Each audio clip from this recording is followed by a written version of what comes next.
네, 오늘은 생명을 주시는 성령 하나님이라는 말씀의 제목으로 함께 여러분과 성령 강림 주일에 나누는 함께 은혜를 나누고자 합니다. 우리 함께 인사할까요? 좌우 앞뒤 사람에게 하나님 나라를 꿈꿉시다. 한 번 더 할까요? 예수님을 따라갑시다. 예수님을 따라갑시다. 제가 어린 시절에 저희 어머님은 순복음 교회를 다니셨습니다. 그러니까 순복음 교회라고 하면 우리는 장로 교단인데요, 다른 교단이 있습니다. 이단은 아닙니다. 순복음 교단에 다니셨는데 이제 거기에서는 주로 이제 뜨거운 기도 그런 것들을 되게 강조하고 그런 것들을 잘하고 좋아하는 분들이 많이 신앙생활 하시는 교단이라고 생각하시면 됩니다. 그래서 저희 어머니가 이제 그런 순복음 교단에서 잘하시면서 신앙을 하시면서 제가 어릴 때 이제 장로교 교단을 다녔지만 이렇게 한 번씩 집회를 데려가신 적이 있어요. 그런 이제 성령 집회 같은데, 그러면 이제 거기 있는 목사님, 어떤 강사님 막 그런 분들이 막 이제 뜨겁게 기도해 주세요. 그래서 여러분 그런 걸 보셨는지 모르겠지만 이렇게 머리에 안수한다고 하죠. 이렇게 손을 머리에 이렇게 얹고 막 이렇게 제 머리에 손을 얹고 기도하세요. 그러면 이제 이렇게 넘어뜨리세요. 그럼 저는 이거를 막 부정하진 않는데 어떤 성령의 능력이 임하면 막 그렇게 해서 좀 힘이 풀리고 이렇게 넘어지는 경우들이 있는 것 같아요. 근데 저는 그런 느낌이 없는데 막 강사님이 저렇게 막 누르시는 느낌이 드는 거예요. 그래서 예의상 넘어졌거든요. 근데 그 누워있는데 눈을 뜨기도 되게 미안하고 민망하고 그렇게 해서 좀 몇 분 있다가 일어났던 기억이 있습니다. 근데 그런 집회를 가면 보통 이제 방언이라고 해서 막 와와와와 이렇게 막 뜨겁게 기도하시는 분들이 주로 많으십니다. 저는 그것을 나쁘거나 이상하거나 그거는 다 거짓이에요 라고 말하고 싶지 않습니다. 하나님의 능력을 제한할 수 있는 것은 아니기 때문입니다. 그렇게 능력이 나타납니다. 저도 경험한 적이 있기 때문이에요, 방언 기도를요. 그런데 그곳에서 가면 좀 어려운 게 하나 있어요. 뭐라고 하냐면 강사님들이 이렇게 하세요. 성령 받아라 막 이렇게 하세요. 뭐 이렇게 그분이 마치 성령 이렇게 내주시는 것처럼 뭐 이렇게 이렇게 하면 막 넘어져야 되고 막 이렇게 하시는, 장풍을 쏘시는 분들이 계세요. 실제 넘어지시는 분들도 계시고요. 다 부정할 수는 없지만 그렇게 빠져 계신 분들 중에는 자칫 너무 그런 은사주의라고 하거든요. 너무 그런 현상적인 것들에만 매여서 하나님 말씀보다는 어떤 기도의 뜨거운 감정이 느껴지고 뭔가 방언을 해야만 내가 구원을 받았고 예배를 드린 것 같고 기도한 것처럼 느끼시는 분들이 있습니다. 실제로 그래서 잘못 길을 가신 분들도 많으세요. 거기서 주로 강조하는 게 뭐냐면 바로 성령입니다. 성령. 거기서 막 성령을 받아라 막 이렇게 합니다. 그래서 우리가 하는 오해 중에 하나는 뭐냐면 성령님을 마치 어떤 에너지, 어떤 기운, 어떤 막 영적인 능력 그것만으로 우리가 오해하는 경우들이 많은 것 같아요. 그러니까 성령을 이야기하면 괜히 이단 같고 뭔가 어색하고 그런 느낌이 드는 게 사실입니다. 그런데 우리가 믿는 그리스도 교회의 아주 중요하고 독특하고 변함없이 거부할 수 없는 진리 중 하나는 뭐냐면 성령님은 하나님이라는 것입니다. 화면 하나 보여주시겠어요? 아까 세가족 교육 시간에도 잠깐 했던 건데 제가 몇 번 얘기했지만 또 얘기하고 싶은 게 바로 이겁니다. 바로 우리 하나님은 세 분이신 동시에 한 분이십니다. 가운데 하나님이 계시죠. 하나님은 유일무이하신 독특한 한 분이세요. 변함없으신 하나님이세요. 그런데 하나님은 동시에 세 분이십니다. 그 위에 보시면 성부이시죠. 성부 하나님이다. 성부 하나님이세요. 그리고 밑에 왼쪽, 제 기준 왼쪽 성자 하나님이세요. 또한 동시에 성령 하나님이세요.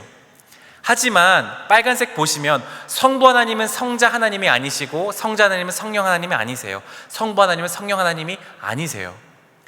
뭐 그렇게 구구절절 설명합니까 목사님? 이렇게 설명 안 하면 이단이 되기 때문입니다. 하나님은 세 분이신 동시에 또한 한 분이세요.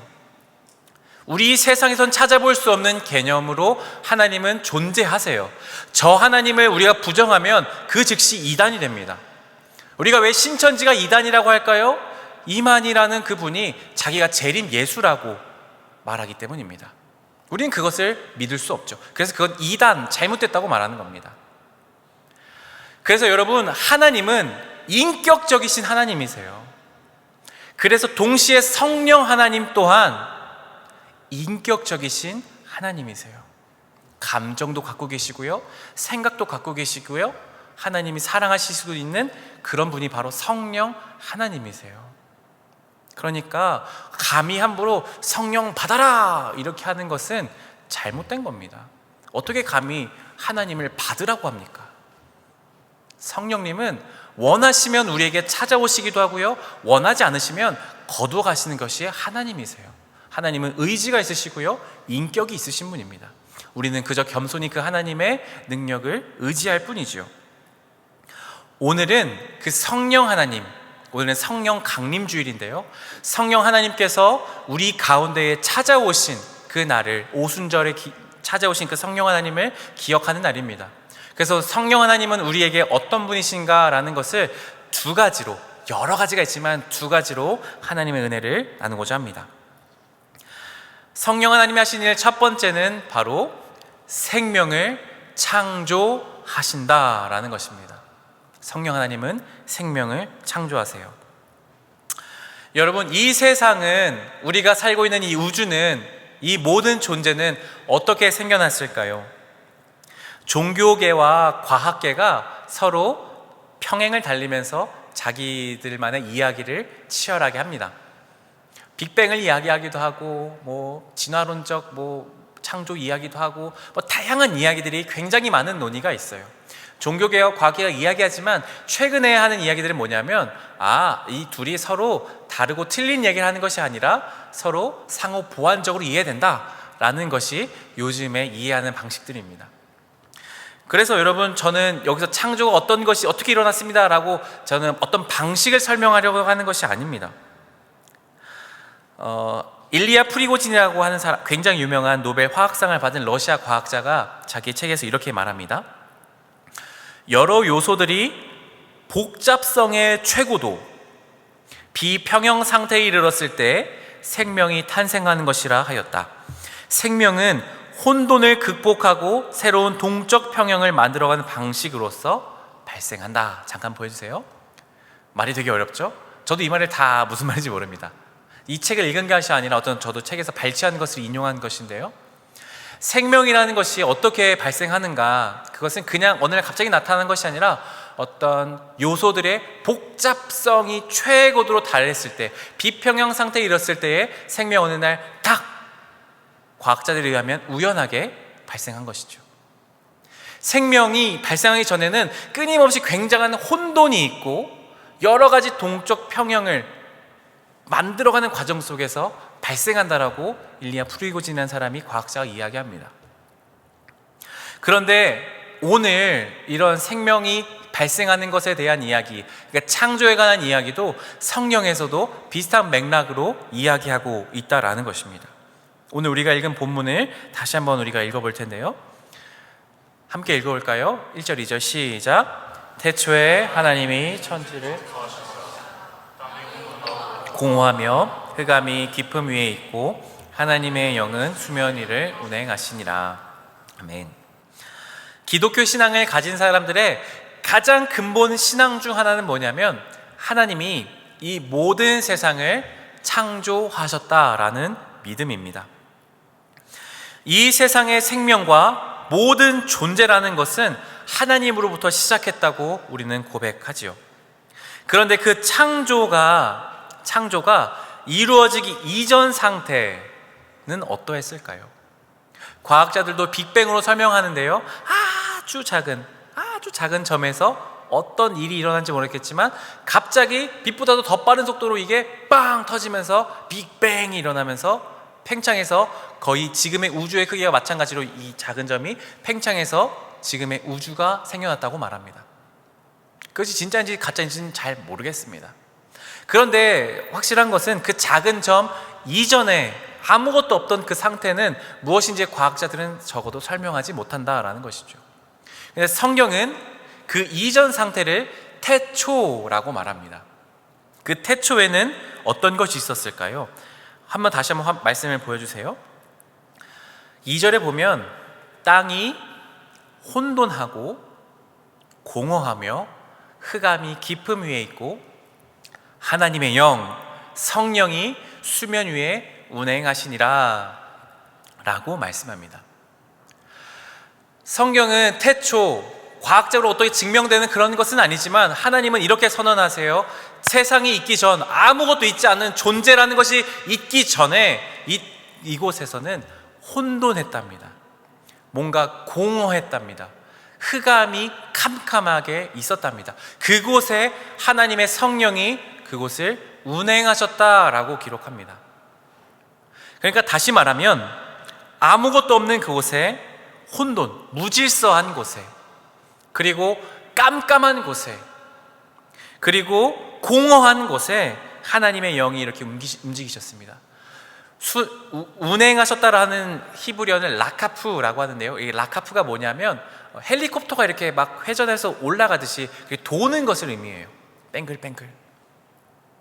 그러니까 하나님의 영이 그런 곳을 뱅글뱅글 도시면서 세상을 창조하셨습니다. 창조하시니까 어떤 일이 일어났나요? 혼돈한 것이 질서가 생겨났습니다. 비어있던 공허한 것이 어떤 존재가 생겨났습니다. 어두웠던 곳에 빛이 밝게 드러났습니다. 죽음이었던 곳에, 아무것도 없는 곳에 생명이 나타났습니다. 이게 바로 성령 하나님이 하시는 일입니다. 창조라는 것은 어느 날 뭐가 뿅 나타났다는 그런 의미가 아니라 무질서한 것이 질서가 잡히고 비어있는 것이, 없는 것이 새롭게 생겨나며 어두운 것이 하나님의 빛으로 밝혀지는 것이 창조입니다. 성령 하나님이 계시는 곳은 이처럼 생명이 있습니다. 성령 하나님이 계시는 곳은 무질서한 곳이 질서가 잡히게 됩니다. 성령 하나님이 계시면 어두운 곳에 빛이 생겨나게 됩니다. 에스겔 말씀을 또 살펴볼까요? 37장 1절과 5절 14절 말씀인데요, 제가 한번 읽어드리겠습니다. 주님께서 권능으로 나를 사로잡으셨다. 주님의 영이 나를 데리고 나가서 골짜기의 한가운데 나를 내려놓으셨다. 그런데 그곳에는 뼈들이 가득히 있었다. 나 주 하나님이 이 뼈들에게 말한다. 내가 너희 속에 생기를 불어넣어 너희가 다시 살아나게 하겠다. 내가 내 영을 너희 속에 두어서 너희가 살 수 있게 하고. 아멘. 이 이야기는 에스겔이라는 하나님의 선지자에게 하나님이 하신 말씀과 환상 중에 있던 일입니다. 이스라엘 백성과 남유다가 하나님의 말씀을 정말 지독하게도 안 들어서 하나님이 이제 에스겔 선지자를 통해서 이제 말씀하시는 장면이에요. 이 이스라엘 백성들과 남유다는 멸망해서 지금 포로로 끌려가 있는 상황 속에 있었습니다. 그때 하나님이 에스겔이라는 하나님의 사람에게 환상을 보여주세요. 그래서 환상을 보여주시면서 에스겔을 한 골짜기, 깊은 골짜기로 데려가십니다. 그런데 거기에 보니까 그 골짜기 안에는 사람의 뼈들이 무수히 깔려져 있었습니다. 그런데 그 뼈가 널브러져 있는 그곳에 하나님이 말씀하시는 거예요. 다시 한번 말씀 보여주세요. 5절에 보면 나 주 하나님이 이 뼈들에게 말한다. 내가 너희 속에 생기를 불어넣어 내가 너희를 다시 살아나게 하겠다. 그리고 14절에 내가 무엇을요? 내 영을 너희 속에 두어서 너희가 살 수 있게 하겠다라고 말씀하세요. 그렇게 말씀하시자 정말로 환상 중에 뼈들이 갑자기 그 조각들이 맞춰지고 사람의 뼈가 이렇게 맞춰지더니 그 안에 생기가 들어오고 살들이 입혀져서 많은 사람들이 생겨나고 하나님의 군대가 되는 환상을 보게 됩니다. 이것은 무엇을 의미합니까? 바로 아무런 희망이 없는 뼈 조각들, 소망이 없는 그곳에 하나님의 생기가, 하나님의 영이, 성령이 들어가시면 그곳이 다시 소망이 생기고 생명이 생기고 살아나게 된다라는 것을 우리에게 보여주시는 것입니다. 그러니까 메마르고 무질서하고 답답한 절망이 있는 그곳에 성령님이 임하시면 새롭게 하나님의 능력으로 변화된다라는 것입니다. 그러니까 우리 속에서요, 우리 내면을 한번 살펴볼까요? 여러분 속이 어떠세요? 여러분, 우리가 지금 이 피말리는 숨가피 살아가는 이 시대 속에서 여러분의 삶은 어떠세요? 겉으로는 멋지게 살아가실 수도 있고 근사하게 살아갈 수도 있습니다. 근데 여러분 속을 한번 들여다보세요. 여러분 속에는 혼돈이 있지 않습니까? 여러분 속에는 어둠이 있지 않나요? 여러분 속에는 마치 뼈와 같이 소망이 없고 널브러져 있는 삶, 그런 모습이 여러분에게 있지 않습니까? 정신없고 분주하고 뭔가에 매일 쫓겨 살아가는 그런 삶이 우리의 모습 아니겠습니까? 그때에 성령 하나님이 오시면 우리의 무질서한 우리의 내면이 질서가 잡히기 시작합니다. 어두운 우리의 모습이 하나님의 빛으로 비춰집니다. 절망에 있는 우리의 모습이 다시 한번 주님의 소망으로 바뀝니다. 좌절과 낙심에 있는 우리가 주님께서 임하시면 용기로 바뀌는 것입니다. 그게 바로 성령 하나님이 하시는 일입니다. 성령 하나님이 우리에게 오시면 갑자기 막 감정이 뜨거워지고 뭔가 방언이 막 터지고 기적이 일어나고 그런 일이 있습니다. 그것이 본질이 아니라는 것입니다. 성령 하나님이 가장 하시는 일은 무엇이냐면 생명을 우리에게 주시는 것입니다. 인격적이신 성령 하나님께서 우리의 속에 오셔서 우리에게 생명을 불어넣어 주시는 거예요. 그러니까 감히 성령 받아라 라고 말하면 안 됩니다. 우리는 겸손히 인격이신 성령 하나님, 제 혼돈하고 무질서한 제 속에 오셔서 질서 있게 해주십시오. 성령 하나님, 내 안에 있는 공허한 마음을 주님으로 채워주십시오. 성령 하나님, 제 안에 불안함과 두려움이 가득합니다. 저를 용기 주시고 하나님으로 평안케 되게 해주십시오. 생명을 불어넣어 주십시오 라고 우리는 기도해야 하는 것입니다. 그러면 우리는 다시 살아나기 시작하는 것입니다. 교회에서 흔히들 이야기합니다. 성령으로 충만한 사람이 되라고 말합니다. 제 이름이 충만이죠. 충만의 뜻이 뭡니까? 차고 넘치는 것을 의미합니다. 그러면 여러분, 성령 충만한 사람은 무엇을 의미할까요? 성령 충만한 사람, 성령 충만한 사람이 가는 곳은 혼돈에 빠져 있는 사람들이 그 사람을 통해서 질서가 잡히는 사람이겠죠. 성령이 충만한 사람은 가는 곳에 어둠이 있다면 그것이 환하게 비춰지는 사람이 되는 것을 의미할 겁니다. 성령이 충만한 사람이 죽음이 있는 곳에 가면 생명력이 돋아나는 곳이 될 것입니다. 여러분, 여러분 있는 곳에 회사나 학교나 어떤 분위기입니까? 침울하고 경쟁하고 딱딱한 곳 아닙니까? 성령으로 충만한 사람은요, 그곳에 가서 그곳의 분위기를 바꾸어내는 거예요. 내가 어떻게 하는 것이 아니라 성령이 주신 생명의 능력으로요. 말 한마디 새롭게, 좋은 아침입니다, 잘 지내셨어요? 공부 열심히 했어? 시험 공부 잘 열심히 했어? 고생 많았다? 그런 말들로 딱딱하고 각박한 세상 속에 생명을 불어넣는 거예요. 그게 성령 충만한 사람입니다. 제가 실제로 이런 아까 서두에 말씀드렸던 그런 분들을 많이 만나봤어요. 그런 분들에게 이제 보통 기도받으러 갑니다. 그런데 기도받으러 가면 주로 제 앞날을 막 어떤지를 막 예언해 주신다고 해요. 그런데 그 대부분의 사람들이요, 제가 들어갔을 때 저는요 불안했어요. 무서웠어요. 마치 위협받으시 말했어요. 너 이거 지금 안 하면 안 돼. 너 앞으로 이거 해야 돼. 마치 뭔가 내 미래가 결정되어 있고 내 삶이 그냥 그 사람의 말에 따라서 뭔가 해야 되는 것처럼 가스라이팅 당하는 느낌이 들었다라는 것이에요. 성령 하나님은 우리를 불안하게 하시는 분이 아니에요. 성령 하나님은 우리에게 인격적으로 따뜻하게 하셔서 우리를 위로하시고 격려하시고 새롭게 하시는 분이신 거죠. 그러니 그런 가스라이팅 하는 곳에 있다면 여러분, 떠나십시오. 성령 하나님은 그렇지 않으세요.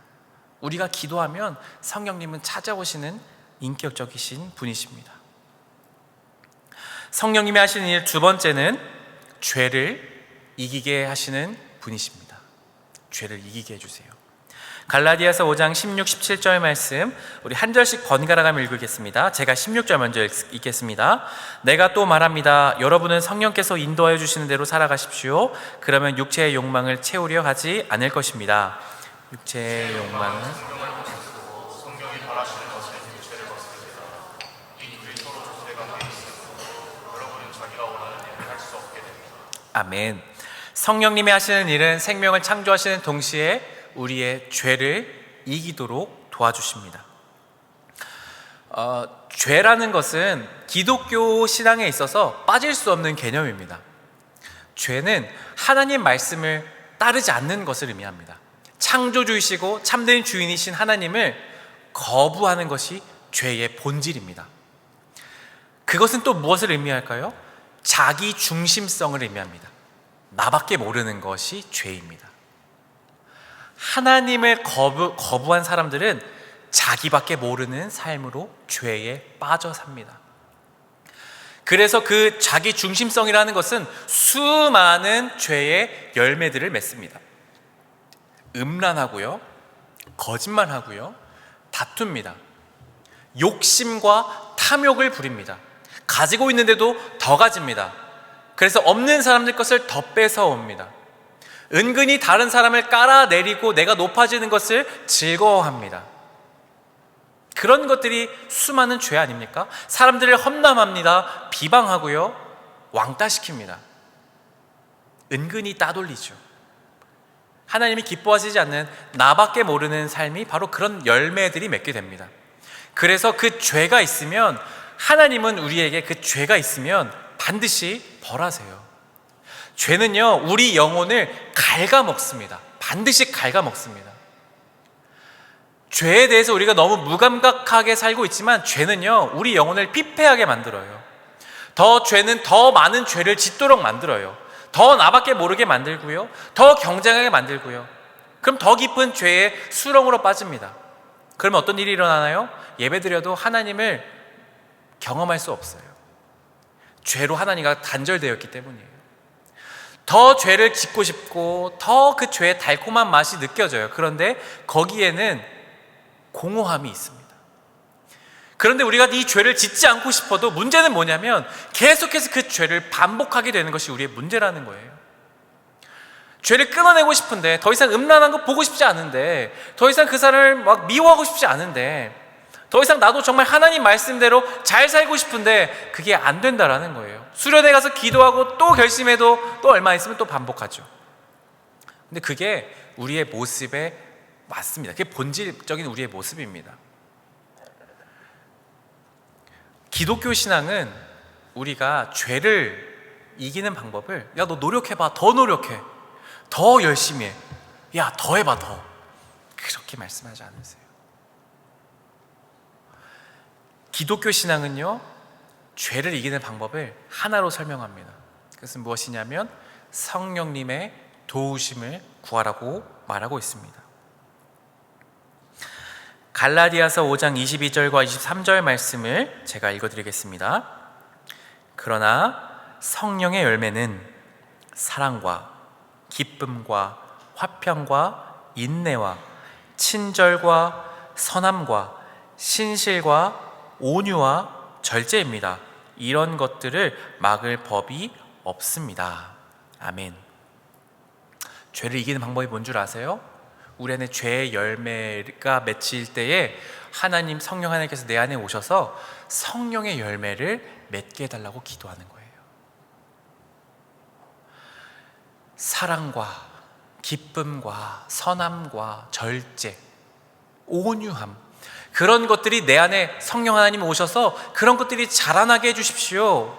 그래서 죄의 열매가 맺히지 않게 해달라고 우리는 기도하는 거예요. 성령님 내 안에 오셔서 생명의 능력으로 내게 오셔서 죄의 힘, 죽음의 힘을 제압해 주시고 성령의 열매를 맺게 해달라고 기도하는 것입니다. 여러분, 성령의 열매만 맺히면 어떻게 됩니까? 사랑이 우리 안에 일어납니다. 사랑이 우리 안에 있으면 미워하게 된 사람도 용서할 수 있죠. 우리 안에 친절함이 생겨나면, 우리 안에 화평이 생겨나면, 기쁨이 생겨나면 우리가 죄에 허덕이지 않고 다시 주님을 따라서, 말씀을 따라서 살아가는 삶이 된다라는 것입니다. 사랑하는 여러분, 죄를 가볍게 여기지 마십시오. 죄는 무서운 것입니다. 반복되는 죄가 있는지 여러분 돌아보십시오. 그리고 그것이 있다면 가슴 치면서 우리 안에 성령 하나님을 초청하세요.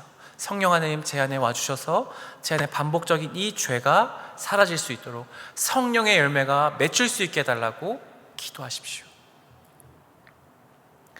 여러분, C.S. 루이스라는 제가 좋아하는 신학자가 이렇게 말해요. 죄는요, 은혜는요, 이 개념들은요 복리로 작용한답니다. 복리로. 복리라는 게 뭐예요, 여러분? 그냥 이자가 10%면 그 10%도 그 10%가 엄청 커지고 순식간에 불어나잖아요. 죄도 마찬가지라는 거예요. 작은 죄가 우리 안에 있다면 그게요 복리로 증가하게 되어 있습니다. 마찬가지로 성령의 열매도요, 은혜도요 복리로 증가하게 되어 있습니다. 그러니 우리가 당분간은 처음에는 죄도 짓고 하나님의 은혜도 구하면서 싸울 겁니다. 그런데 계속해서 성령을 구하며 말씀 가운데 거하면 은혜가 자라나면요 손쉽게 우리는 죄를 누를 수 있어요. 그게 기독교에서 말하는 죄를 이기는 방식입니다. 내가 아무리 죄를 끊어내려고 해도 우리는 죄인이기 때문에 불가능하기 때문입니다. 함께 우리 시간 찬양하며 주님께 기도하며 나아갈까요?